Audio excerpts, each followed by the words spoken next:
Why is it important to regulate blood pressure? The prolonged force of the blood volume on the blood vessel causes a thickening of the vessel walls and a decreased responsiveness to the compensatory mechanisms that regulate blood pressure. The chapter 43 begins with a review of the mechanism of controlling blood pressure. Please review this as it will help you to understand how the various classes of medications used to treat hypertension work in the body.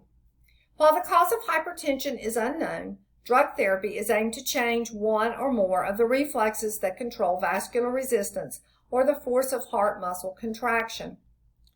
Diuretics, beta blockers, ACE inhibitors, ARBs, and calcium channel blockers are the most commonly prescribed classes of drugs to treat hypertension.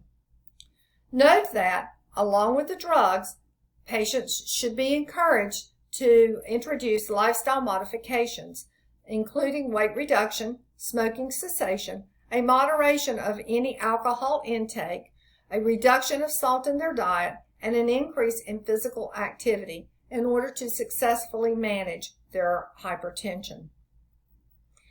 Also note, an important part of patient teaching is that blood pressure medications must be taken every day to be effective. Patients should not be splitting pills, taking the blood pressure medicine intermittently. Then part of that needs to be your teaching to understand the rationale and reasons behind why they may not be taking their medications every day. Patients should understand that they need to take their blood pressure measurements on a regular day, and you learned about this in health assessment as far as how to measure the blood pressure so that it is accurate. Let's talk about the classes of medications. Angiotensin-converting enzymes, or ACE inhibitors, act in the lungs to block a conversion of angiotensin 1 to angiotensin 2, therefore preventing vasoconstriction, aldosterone release, and reducing blood pressure. Lisinopril is the prototype drug for this class. Note that it ends in PRIL, and most ACE inhibitors do have that PRIL ending. Because of the way the drug works in the lung, patients' most common and most distressing adverse effect is a cough, and sometimes this cough becomes so significant that patients must be taken off of their ACE inhibitor and placed on a different type of blood pressure medication. A common adverse effect is vasodilation and hypotension and dizziness, which occurs because of the vasodilation.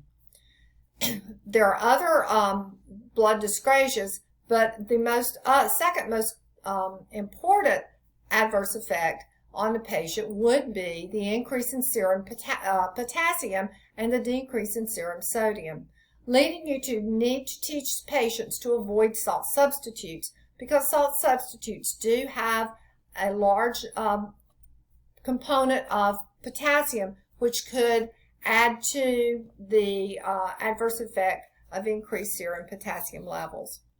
The drugs are oral and should be taken on an empty stomach 1 hour before or 2 hours after meals in order to be effective. Another class of drugs is the angiotensin II receptor blockers, or ARBs. They bind with the receptors of angiotensin II in the vascular smooth muscle to decrease blood pressure. These drugs may slow the progression of diabetic neuropathy and renal disease in patients with both hypertension and diabetes mellitus. Note that losartan has ART as 3 of the letters together in the name, and many ARBs do contain ART as a component of the generic name. Because of the vasodilation, hypotension, headache, and dizziness are common side effects. Patients may experience a cough, but it is not as severe as the cough that occurs with an ACE inhibitor. One contradiction to giving a patient an ARB would be hypovolemia. So what causes hypovolemia? Patients who are having excessive sweating, dehydration, particularly from nausea, vomiting, or diarrhea, should not be taking an ARB. Another class are the calcium channel blockers. Diltiazem and verapamil are commonly prescribed calcium channel blockers. They inhibit the movement of calcium ions and decrease the cardiac workload and the myocardial oxygen consumption, which therefore decrease blood pressure. They are used for patients who have angina, hypertension, and atrial fibrillation, which is a common arrhythmia. Again, because of the vasodilation, patients may experience dizziness and hypotension, also may experience bradycardia and peripheral edema. Some patients may experience flushing or nausea. These drugs should be taken on an empty stomach. Please caution your patients not to cut in half, chew, or crush a calcium channel blocker. Calcium channel blockers also interact with grapefruit juice to increase serum levels to a toxic level. This occurs in the liver. Box 43A, the Focus on Safe Medication Administration, discusses the issue of cutting, chewing, or crushing hypertensive medications, as well as the drug-food interaction on grapefruit juice and calcium channel blockers are found on that same page. The next class of drugs are the vasodilators, and vasodilators are added when other drugs do not work to decrease the blood pressure, particularly in instances of severe hypertension and hypertension emergencies.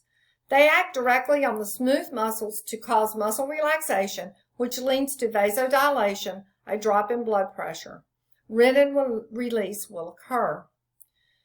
They do not block any reflux tachycardia that occurs when the blood pressure drops, so a significant adverse effect of this medication will be reflex tachycardia and hypotension.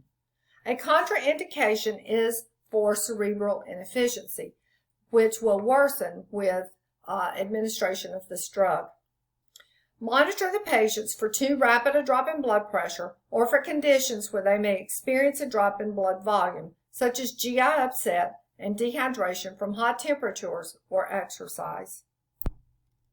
Chapter 44 talks about drugs used to treat heart failure and begins with a description of that condition. The cardiac glycosides are commonly used to increase the force of the heart contraction, increase cardiac output, and decrease heart rate.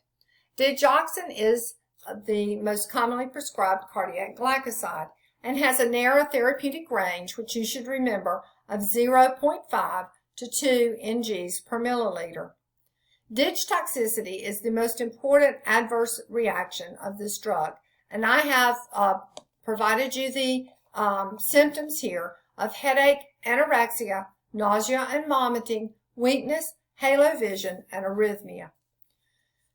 The drug can be given oral or IV, and you should take the apical pulse for 1 full minute before administration. This drug is contraindicated in many heart arrhythmias and has many herb interactions, so you should caution your patients not to use herbs while they're taking digoxin. Also, renal patients, there is a caution for these patients because of the decreased potassium levels lead to a higher chance for dig toxicity. In the IV form, the drug should be administered slowly over a 5-minute period of time. The antidote to digoxin, which would be given if the patient is experiencing the symptoms of dig toxicity, is Digifab. It binds to the digoxin to make it unavailable at the site and to correct the toxicity. It is given IV and actually raises the digoxin level for about 3 days before it begins to fall. So more digoxin should not be given for at least a week after the use of the antidote. Phosphodiesterase inhibitors are given to increase cardiac contraction, and they work by blocking the effects that leads to the elevated calcium levels in the cell, which increase contractility. They prolong the effects of sympathetic stimulation, which leads to vasodilation, an increase in oxygen consumption, and arrhythmias. It is used for short-term treatment of heart failure that has not responded to other drugs. Milrinone is the exemplar for this category of drugs. The common side effects will be hypotension, arrhythmias, chest pain, and locally burning at the IV site. It is administered IV, and it is contraindicated because of its action in the heart for patients who have experienced a myocardial infarction, and should be used with caution with the elderly. There are some critical thinking scenarios: the stepped-up care for hypertension, preventing digitoxicity in children and the elderly, and a discussion of digoxin antidote in your textbook that you should remember as you are studying this information.